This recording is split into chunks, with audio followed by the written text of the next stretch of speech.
Welcome to the UKOCR Community Podcast, presented by Obstacle Racing Media. Each episode, we'll be talking to race directors, elite runners, weekend warriors, and frankly, anyone else from the UKOCR scene that will talk to us. Here is your host, Alan, aka Muddy Duck.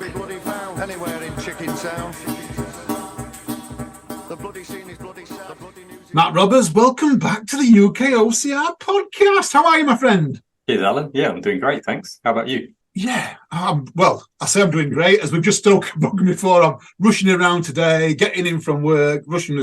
Life is hectic at the minute, mate. Life is very, very hectic. And I did my 50 miler this weekend. So anyone knows when this is going to be recorded now. I've spoilt the atmosphere, but I did my 50 mile this weekend, which is one of the reasons I want to talk about, because I want to talk about nutrition here and fasting today. And I'm going to come into that shortly. But yeah, I did my 50 miler and yeah, life's hectic. But while I'm doing my 50 miler, I'm getting alerts that you've started another podcast. Or not another, you've started a podcast. Yeah. It's pretty cool stuff. And it was a spontaneous act actually a few days ago that started it. I was just had a bit of time and I was like, you know what, I'm going to get on it.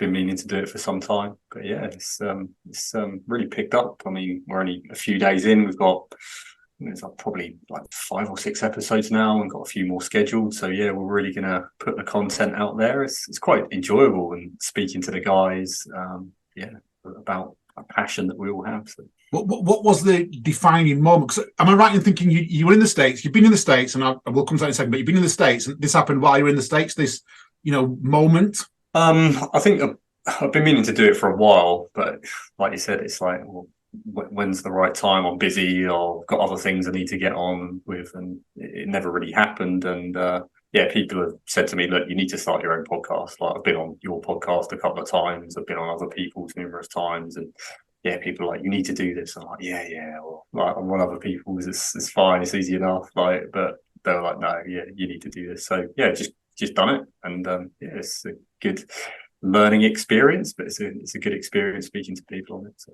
cool. Is it going to be lots of athletes that you're talking to, finding about their training? What's going to be your little niche? Or are you going to go for a niche? Or are you just going to go put general and just do everything that's OCR and obstacle dominators? Yeah, I think primal fitness. Or I think really at the moment I'm not really too sure and all that, but it's definitely going to be OCR orientated. But I think it's just going to be something to document my journey, my story, the people that are around me, my community.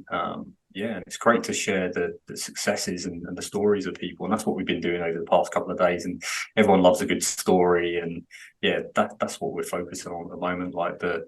A lot of people's successes, but actually where that comes from. A lot of people that experience success within OCR, they've had hardships, they've experienced challenges to get to where they are, and that's what I share on the initial episode or two, is just my background on how I got started and really how it gave me a lot of purpose and direction.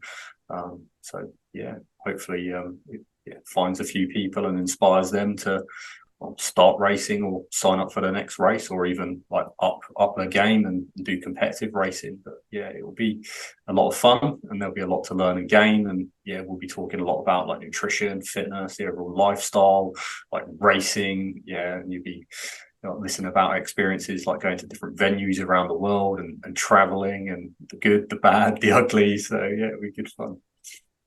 And where can people find it? So currently we are on Spotify. I'm going to get it onto Apple Podcasts and probably branch out to a few different places. But if you literally just type in Obstacle Dominators by Matt Roberts, you'll find it. Also on my social media, I think there's links in bios to find that. But yeah, it's pretty easy to find. I'm sharing it everywhere at the moment. So yeah, give it a listen. Let me know your true thoughts. But yeah, we've got a lot of cool episodes up and planned. We're going to do a race review on Savage Race in a couple of days with one of the guys that's on my team, because myself and Josie done it, and that was a great experience. The weather was really nice and hot during the day, but most nights there was a torrential downpour and a storm, and that happened on Savage Race. So we woke up on on the morning of Savage race, like nailed the nutrition, good to go, got in the car, literally checked out of the hotel and read an email and they're like, yeah, it's delayed. So we was like racing in this bog. Fortunately it went ahead, but yeah, it was a good experience. So look out for that one. Yeah, I mean, you've just had a good couple of weeks over in the States, you and Josie and the Dominators, haven't you? I mean, Yeah. Josie got third at Savage, am I right in saying she got third at Savage? Yeah, she got third at Savage, third at Spartan, fourth at Spartan. So yeah, she absolutely smashed it. Yeah, like you ran in the Elite 3K series. yeah, that was well, an eye opener is a good saying really, because I competed in it, but got mud in my eye. So, it completely wiped me out like early on, which was quite demoralizing, but it was definitely a good event. Definitely, and like it's good to see how they put on Spartan in the States as well, and the scale. Like if you think it's like a good turnout here in the UK, like wow, there's like thousands of people there. It's like absolutely huge. So great experience, the 3K. Yeah, definitely do the European ones. Yeah, it's definitely a different format and a different ball game. Whereas like even on like a sprint or a super, yeah, you go hard on that race, but when you've got like a kilometer lap or a 3 kilometer lap, you really have to go hard. Like, there's no room for error. There's nothing you fill the gas, and like it's incredibly challenging. So no room for error, like I said. Awesome. You look at the UK and compared to America when you was out there. Josie getting third. You know, she's second and third in UK races. You know, you were up there with them. Liam was up there with them and that, and Liam stepped up. I mean, absolutely well done to Liam stepping up and that. It doesn't look like there's a big difference in athletes, in the top end athletes. But my question is there a lot more top end athletes over in the States than there are in the UK? Because you touched on there, it's a much bigger event than that. Are you getting a lot more people racing in that, you know, that elite competitive way where you are compared to the UK? Yeah, I think in particular for the Palmerton event, there was like a big turnout, especially for the 3K event. I think like the top 30 were all like, yeah, very seasoned like athletes, like top dogs. So it was like super top competition because, well, nationally they all came for that event. Same really for the super. There was a few top names on that, but I think them being smart, they're preserving themselves and they've got their own competitive season goals. So yeah, obviously people whittled off and went away and they had other events following weeks and whatever else. But yeah, definitely some top contenders. I think the lady who got first on both days on the super and the sprint, she done all the events as well. So yeah, it's super competitive, very similar to like the UK. The usual guys show up. But it's hard to tell. I think due to that being like a major race weekend, it had a massive short force. But I can't say that'll be the same for other ones like Savage Race. There was like a few of the pros and the typical people that show up. But yeah, I suppose it's as deep as any race can get, but didn't typically have all the names like Ryan Atkins and stuff like that. But Killian was there every day, so it's pretty cool. Brilliant. Now, I've got you on. Well, let's tell the story here. So I put a little post about I'm doing some fasting, and you reached out to me and asked if I wanted some help and some tips and that. And I went, well, funnily enough, I've got loads of people asking me about it. So I thought, who's a better person to get on, talk nutrition, talk about fasting, talk about what's good, what's bad, all the ins and outs, and answer some of the questions I've got. And not only I've got, but some of our listeners have got and our social media people. So I'm going to go straight into this. How long should someone fast for? If you're going to fast to potentially, first of all, let's go back. Let's take one step back. I'm understanding there's two types of fasting. There's one to lose weight and there's one to tone. Am I right in thinking that, or am I wrong? There's like multiple different ways. And really this would be the first thing for anyone if they're like wanting to like explore this. All right. And anything I obviously suggest here is like from my own experiences and a bit of a disclaimer. Like it's not medical advice. Like I'm not a doctor. All right. But from my experience, not only in what I've seen in myself and other people, like there's so many benefits to this and really the first thing is like, well, why do you want to do this? Like, why would you want to fast? Is it for body composition? Like, do you want to gain energy? Is it for health benefits? Like, what is the ultimate goal? And then once we've kind of asked ourselves that question and answered it, then that really determines what type of fast we can do. And there is a whole host of different ones, like in terms of like duration, but actually there's also different types of fasting what you can do to get a specific and desired outcome, really. And I like to say it like this, like that everyone is fasting to some extent already. Like if you think about it, like tonight when you eat your last meal, then you're going to fast overnight until you have your breakfast, your breakfast in the morning. Whether that's an 8-hour period, a 10-hour period, a 12-hour period, you're doing it to some extent, but really by dialing this in, you're really going to like get the benefits really, and optimize your health and act on the body composition and overall energy. So really it depends on the individual, what the goal is, practicality as well. Like not everyone's going to want to do like extended fasts or daily fasts. So yeah, we can go a mile deep on all this sort of stuff, but yeah, any more questions? No, I like that. So I'm doing it to lose a little bit of weight. You know, I'll be honest, I want to lose a little bit of weight. I've found that I've put a couple of stone on in the last 12 months. So I want to try and get back down to, you know, what I call my ideal weight. I've got a little bit of chubbiness around the stomach and that. So I read a few articles, and I'm fasting from usually around about 6 o'clock in the evening to 12 o'clock the following day. So I'm going all through the night because I find that quite easy.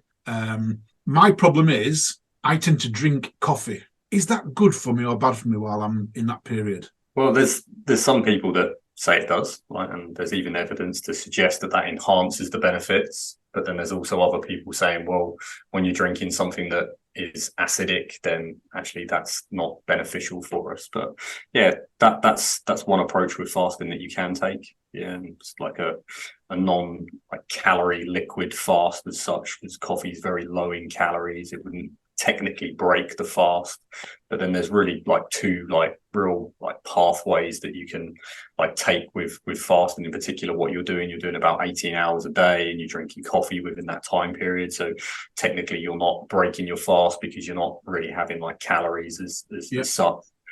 So you will be getting into a fat burning state, and this state is known as ketosis. All right, so your body will be getting into like mild and towards the back end of that, like quite deep ketosis. And really the benefits of that are, well, like you're boosting like growth hormones, testosterone will start to go up, like ketones will start to be released in your body, which will fuel your brain.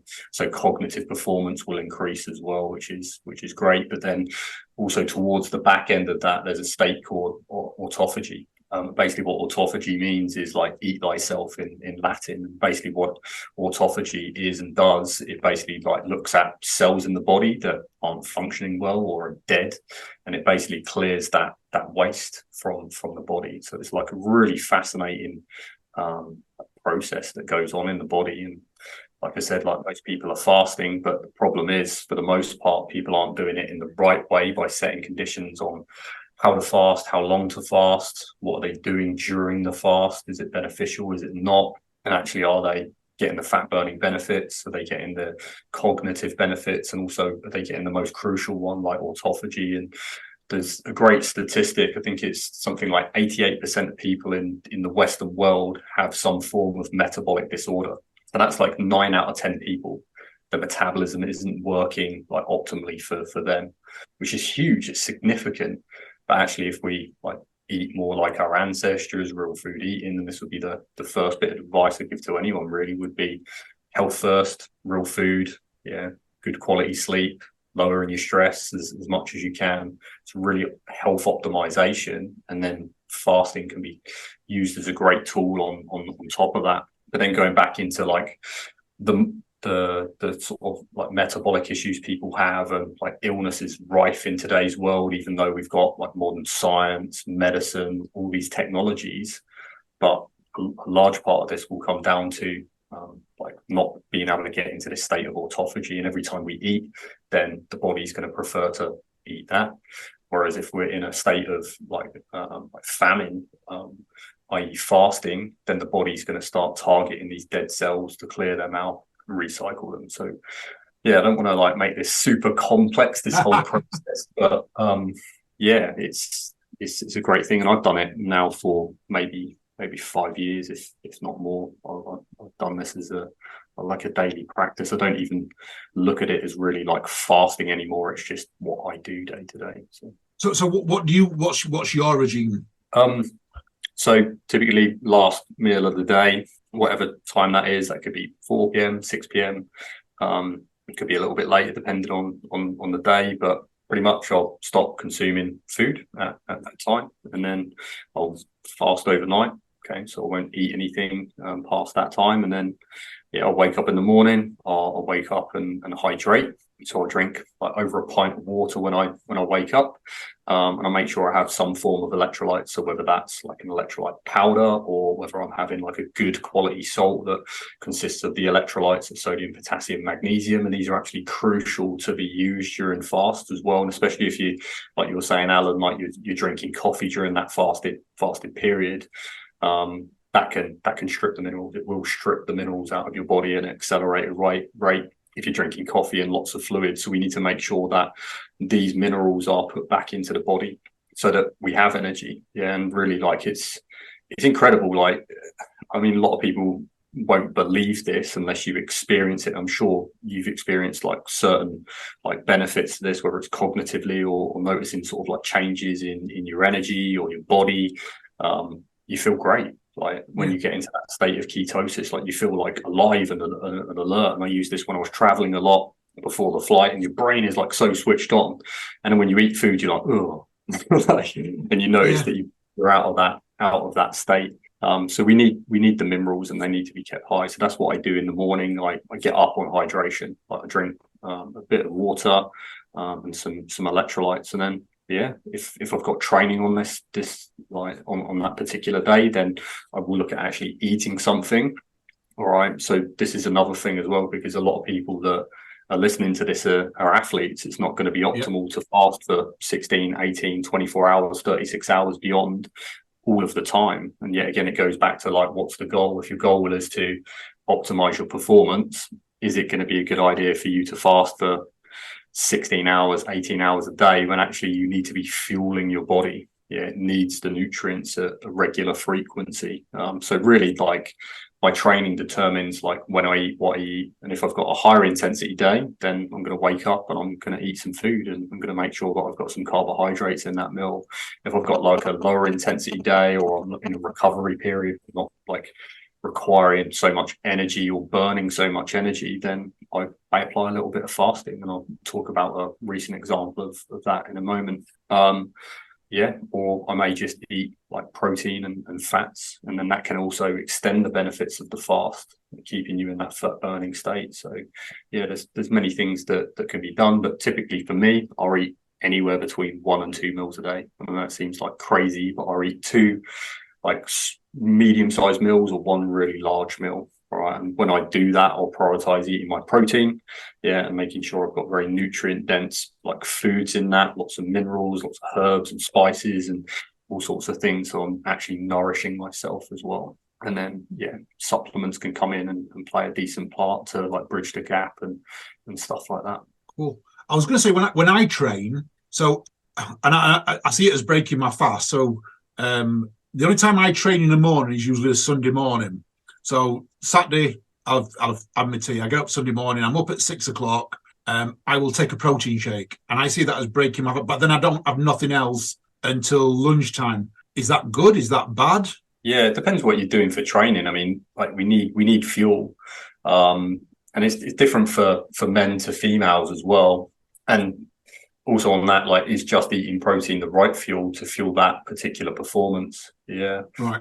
It could be a case of, okay, I have some protein with some fat, or I have some protein with some carbohydrates, or a small amount of each, just to kind of take away that initial hunger and give that sort of like warm, fuzzy feeling to the body that I'm okay, I'm safe, I'm not going to go and like die on this training session if I'm up a hill and I've got an empty stomach and all of a sudden I bonk and whatever else. So yeah, it's gonna boost performance to put put fuel in your body in some way, shape or form. But yeah, it needs to be the right fuel at the right time. And then, like I said, you can enhance the benefits of the fast or extend the benefits of the fast. So for instance, in your case, you wake up, you're going to train that day, you have some food.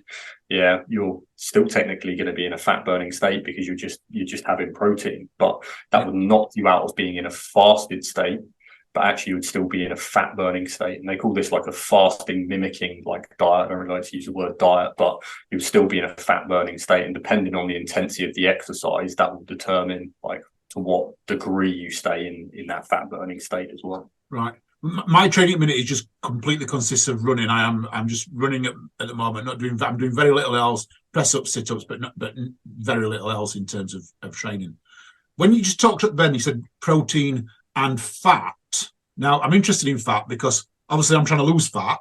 Are we saying that I've got to take more fat on to lose fat? Not necessarily, no. But fat is like full of like essential nutrients, so it doesn't necessarily need to be fat, but really each macronutrient, so protein, fats, carbohydrates, they act on the metabolism in a different way. So protein is essentially the building blocks. It's not necessarily an energy source.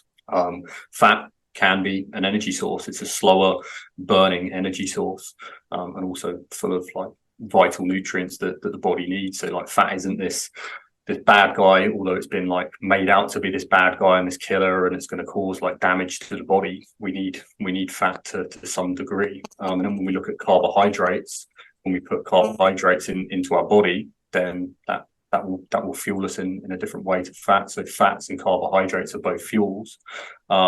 But really carbohydrates will be metabolized quicker, and the body will actually prefer to use the carbohydrates as a primary source of fuel because it can break it down and burn it a lot easier, whereas fat will take a little bit of time to get through. There's a great analogy on this in terms of like the energy systems in the body. We've kind of got like, to boil it down to make it simple, we've got like a carbohydrate like energy system, metabolism. We've also got fat burning metabolism. So we could look at like a campfire. So look at this campfire as kind of this energy source, all right? And then we've got these two fuels that we can put on there. Like fuel one is like kindling, all right? And that's going to represent like carbohydrates. And then we've got some big logs on the other side, and that's fat. Right? If we throw kindling on the fire, then the kindling will light pretty quick, and then it will go up in a big fire, and there'll be lots of smoke and whatever, but also that will die down pretty quick. Yeah. Right.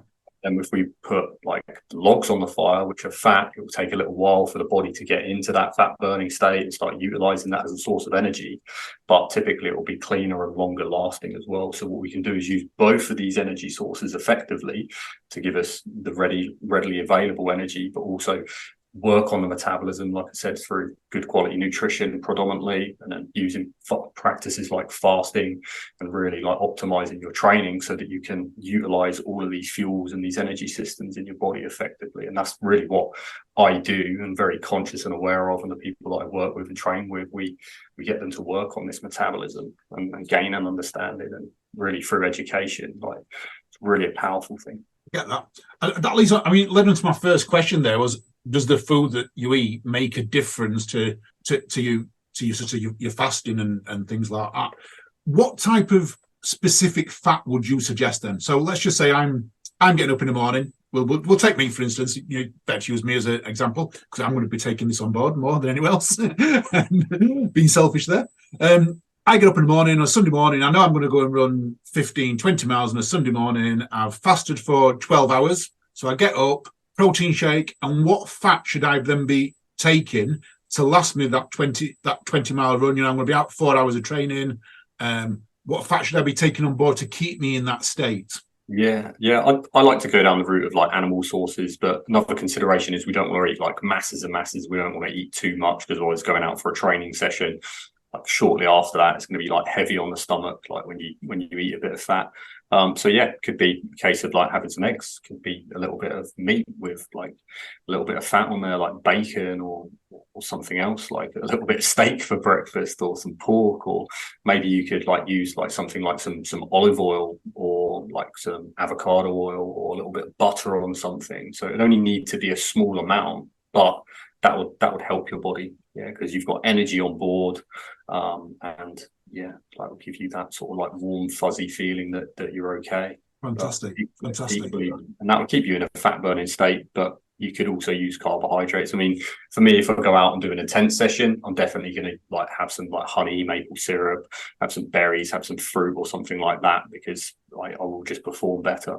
But if it's going to be like a low intensity run, even if it's longer, then like I'd have some fat and some protein. And even on the ultra we done, and I know you've recently done your one, like woke up in the morning, I think I started fasted, and then I had like some little bit of meat I took with me, took some other fats, and really like had them along with some nuts for probably the first few hours. So I stayed very, very sort of low carbohydrate. And then when I like knew that I started to need to take some stuff on, I took some fruit on board and then started to add in like sugars and honey and some sweets and stuff like that towards the back end. So yeah, I was like relying on my body and the energy systems, rather than just straight away in with the sugar and ramping things up. I've done things in a different way. That's cool. You talked about sweet stuff there, you know, and there's I guess there's a myth, and I know it's a myth, that, you know, you shouldn't eat sweet stuff. I'm a person who believes that in natural sweet stuff, you know, your honeys, your fruit, that is nowhere near as bad as non-natural sugars, you know, like a cake or things like that. Am I right in thinking that the actual natural sugars are good for you? Well, it's going to be better because there might be some like antioxidants in there. There might be some nutrients. Like sugar, typically on its bad is it's not going to be good for you, because it's got no nutrients contained within it. But yeah, I mean, there's a big difference between like health and like optimizing your health and like metabolism versus like top end performance. Like I will, like if I'm competing at a high level and I need fuel, I'm going to use like sweets, I'm going to use jelly snakes, I'm going to use like all sorts to make sure that I'm getting that energy on board. But for the most part, yeah, I'm like prioritizing like my health. I don't want to cause too much damage by like training at a high intensity, but then also like slamming lots of sugar, and it does have a negative effect and an impact on the body when you do it over time. You won't necessarily see it like for years in some cases, but I'm sure we've all heard stories of the guy that's in his 40s, 50s that like is deemed to be healthy, but they drop dead. That's been years of like overtraining, causing damage to the heart, the arteries, and then also like poor quality nutrition on top of that. So it does have an effect on the body. So really, I'm just trying to offset that as much as possible while performing at a high level. Yeah, I get that. Is there any particular food that people should stay away from? You know, what's the worst thing they can do if they're fasting, or, you know, maybe maybe while they're fasting, maybe in that time where they're actually going to heat? Yeah. So just talking about like the macronutrients again, like you can eat fat and protein and you can stay in that fat burning state, really, like provided you eat like a moderate amount, all right, and don't like overeat. But then as soon as you have like sugar, then that would knock you out of being in that fasted state. So it like basically flicks the switch from being in a fat burning state to being in like a sugar burning carbohydrate state. So yeah, really any sugar. I mean, it's different from person to person. Like you could eat like incredibly like low amounts of like sugar or carbohydrates. You could have that from fruit and berries, and your body would still like be in an efficient fat burning state to some degree. But once you eat something that's very sugary, then you flick that switch, and then going back into like the 88% of people that got metabolic issues, and then also illness being like rife.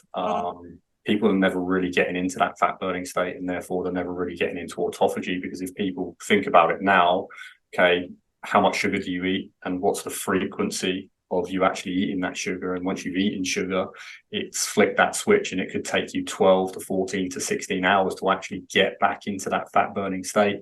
So when you've eaten that first sugary thing, I guarantee you've eaten another sugary thing within a few hours. So technically people are never getting into this state that is completely natural, normal for human beings to be getting into, but we're not. I'm like that. Someone gives me a chocolate biscuit, I've got to empty the pack. It's like, forget about within an hour, next hour. It's like, chocolate biscuit, right, I'm doing the whole packet now, that's it. You're doing it right, though, by doing them all at once.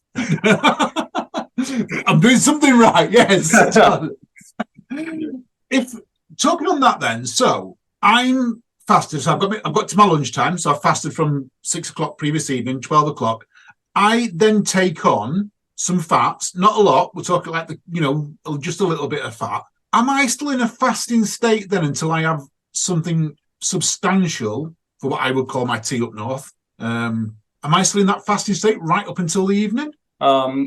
Technically, like the fasted state would be determined by like literally just like no food. Like it's the restriction of like calories, technically. So if you eat within that window, then yeah, technically you're feeding, and that's the way to look at it. You've got like a feeding window, an eating window, and then also like a fasting window. And I don't really like to look at the fasting and talk about like the fasting, although we are talking about the fasting. It's more like, okay, what are we doing within that feeding window? Because fasting. So that's what I was meaning. That's what I was meaning, Matt. In that, am I still in that fat burning stage? Is what I was meaning. Sorry, I didn't make myself clear on that bit. Sorry. Yes, I mean, in the hours after that you've eaten something like with carbohydrates in, then slowly but surely your body will like get back into like burning fat the more like time that goes on. And then if you were to eat like protein and fats after that sugary meal, then yeah, you're going to be promoting like a fat burning state again. But then if there's sugar contained within that, you flick that switch and the timer starts again technically. Yeah, well, that's cool. I like that. Should people do it intermittently, or should it be a way of life? It's a way of life for you. You said it's a way of life for you. A lot of people don't have the ability to turn it into a way of life, so they tend to do it intermittently. What's the best scenario for people? Yeah, and I think individuality is a big part of this. I mean, as like a general rule, like I would probably say, like I said, like people are doing it, they just need to like work on developing, doing it properly, and be sort of practical around the life, and then ultimately look at that goal. But like look at, are you eating all your meals within 12 hours? Are you eating all of your food within that period? Are you like drinking all of your like calories and energy within that? And then what that would say is, okay, we've condensed everything down into there, which means now we're consuming or we're fasted for 12 hours, right? And that would be a phenomenal place to start for everyone, and like looking at the research. And I'll give you some like references of doctors and some specialists and some people that I've been following over the years and really like taken like tremendous amount of like knowledge from, and really experienced some good benefits.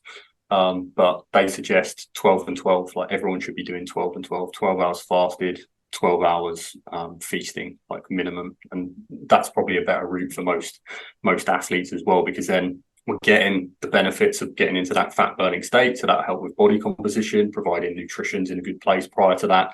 And then also we're mildly getting into that state of autophagy where we're getting that cellular cleansing as well. Now, another difference on this is males to females. All right, I could fast 24 hours a day, every single day of the week, and feel pretty good for it. Whereas if a female done that, then they've got their female health to take into consideration, the menstrual cycle, which that could have a really like detrimental effect on, and really for all humans, like our reproduction and our sexual health is what everything surrounds, really. Like we want to make sure we optimize like our hormones and everything is functioning and tandem in the right way. And really, like if you fast wrong by like the amount of time, or you've not set conditions correctly, or you've like done too much of it too often, then it can actually have detrimental effects. So there's a whole host of benefits that can be had, providing it's done like progressively, sustainably, being very intuitive and listening to the signs that your body's giving you. And that's a really like powerful point, really, like listening to your body. Yeah, being very intuitive, because I could stand here and go, well, this and this would work for me, but I'm not you, you're not me. So yeah, there's lots to it. But yeah, I think start small, check in with yourself, stay in tune with yourself, listen to your signs that body's giving you, and if you feel like you can do a little bit more, do a little bit more. But for women, I'd probably say don't do more than 2 or 3 consecutive days at a time when you're applying intermittent fasting, and certainly don't do more than like 12 hours. Like if you're going to do this, it's like a daily practice, definitely not. And if you're going to do like extended fast, then this is another approach that you can take, not just the intermittent fasting kind of like period on, period off, like day on, day off, etc. Yeah, if you're doing like longer duration ones, which are like 36 hours, 48 hours, 3 days, 5 days, 7 days, whatever it may be, then you're not going to want to do that frequently, and you're going to have to have a very good reason for that. Like if you've like become ill, and last week when I got back from flying on the Wednesday, like that evening, I just felt like crap. Like I'd had lousy sleep for a couple of days. My immune system was down, picked up some like virus or flu on the flight. And as soon as I started to feel rubbish, I fasted.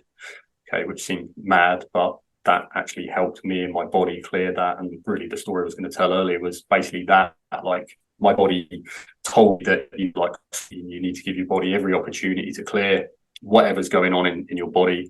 And 36 hours later, I was fine because I got on top of it pretty quick, and also rolled my ankles and had swollen ankles from the flight and whatever else. And that inflammation had been reduced as well. So yeah, it's a really powerful tool when you know how to use it, when to use it. But yeah, again, your body will tell you when to use it and how to use it once you've experimented with it a little bit. I like that. I mean, one of the things someone at work has said to me, so you touched there on a woman at work has said to me, she's fasted for a whole week, not the whole week, but she's fasted for 18 hours a day for 7 days, and she had not lost a single ounce. In fact, I think she put a pound on, if I'm honest, and she was really worried that this type of that the fasting wasn't working. She did really good results from a lot of people, but for her it wasn't working.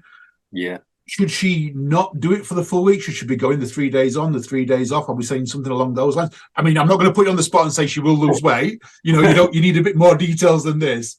But is it wrong for her to go that long then, or should she persevere in theory? Yeah, I mean, at first glance, it sounds like she's gone in far too intense, and her body's like, oh shit. Like if we think about like our human bodies, we're still hunter-gatherer, we're still this primal human being just in this modern age. And like if we eliminate food and we fast for that long period of time, and also if the nutrition that we're eating isn't very good, we're going to be in a state of famine, and the body's going to be like, shit, I need to lock down, I need to hold on to this body fat to survive.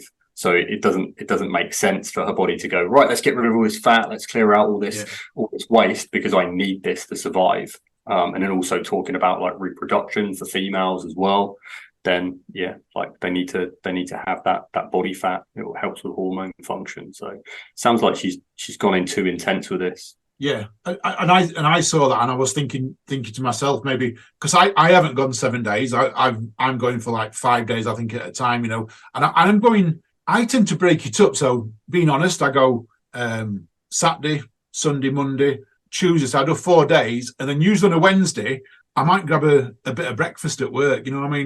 Midweek, and then again I might go another 3 or 4 days.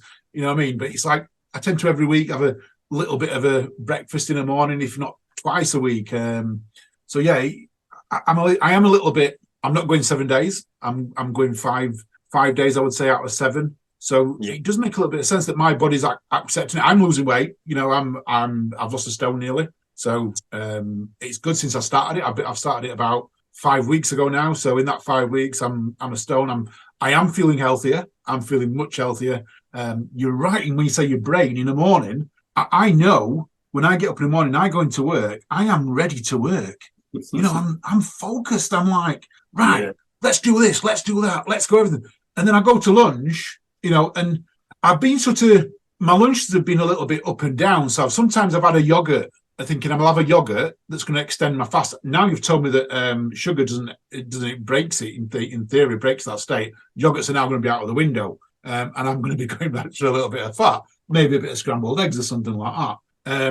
Because I want to extend that state of the fat burning state is what I'm trying to do. Yeah. So it's great that you've just told me that, because I've took that straight on board. But yeah, so what I was going on was a lot of people go so heavily deeply into it, and I haven't. So I think that's where it's working for me. Not giving my body that instant like, right, shock, you're gonna starve. Yeah, definitely. And when I first started doing it, I'd done it completely wrong. I went like full on into it. Was like doing like 24-hour fast every single day. Nutrition wasn't the best when I was doing that. And then I'd be like doing these insane workouts, and then I'll be doing multiple day fasts and seeing what I could handle. And there are some benefits to doing intense workouts at various stages of a fast. But yeah, it was not the smartest move, especially when you're doing like 3-day fast or 5-day fast. Like I've learned a lot from those experiences, and I'm kind of sharing this information with people. It's like, start small. I mean, we want to get to the outcomes that we want as fast as possible, but that isn't necessarily the best approach, just to go full hog into it, because you may sustain it for a little while, but then you would drop off. It's better to be consistent over the long term by starting small and doing things properly and actually enjoying the experience and actually experiencing the benefits of like the energy physically, mentally, the body composition changes. But yeah, I think nutrition's a big part of this as well. Like, we really need to like set conditions, not only like what you're eating day to day whilst you're like incorporating fasting, but also if you're like completely new to this and this has kind of sparked some interest for you to do it for health reasons, body composition, energy, like whatever that may be, start small. And you need to like prep yourself in terms of nutrition. You can't go like and eat lots of junk food and then go and do it, because you will just suffer. Like, you will suffer a lot, and then you won't experience the benefits, and then you just think it's some like faddy thing that people speak about. But yeah, again, like, human beings have been fasting since the dawn of time. We didn't have an option at some point, and we survived and thrived. But yeah, a great way to explain it on that front is like, especially for men, it's like we upregulate a lot of hormones, and actually we get like a significant boost at different stages. And when I've done like multiple day fasts, as mad as it seems, like at the 3-day point, like you're at the most like heightened state of awareness and energy. It's like euphoric, absolutely like crazy. But if you put it in the context of, okay, we're on the savannah, we've been out like on the hunt, we've not been successful numerous times. It's like, we've got to do this. Like, if we don't do this, if we don't get this hunt and don't kill this thing, like we're done.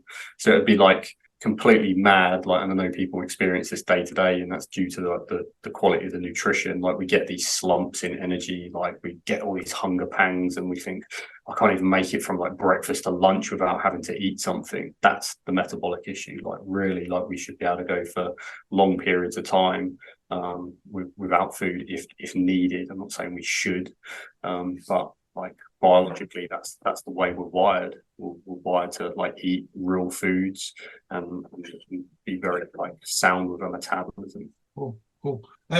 Someone else at work has come to me, and she's quite a fit girl. She's about 50. She's fasted and she has lost weight.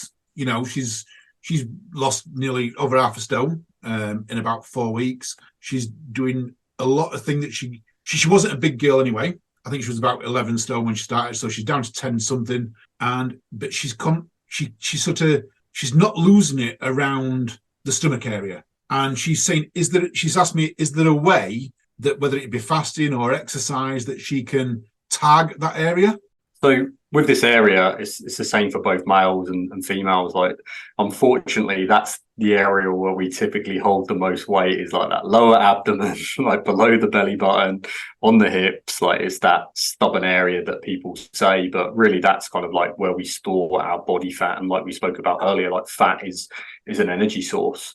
And people deposit body fat in different areas. Some people hold it a little bit lower on the legs. Some people hold it up a little bit higher, like around the abdomen area. Like, people hold it on the chest, the arms. Like, we distribute it in different ways. But typically, from what I've seen, like the belly fat, the hips, like, that's the last area to be reduced. So like, globally across the body, like, the body fat would need to be reduced to such an extent to then target that area in particular. And that's going to come down to good quality nutrition over time.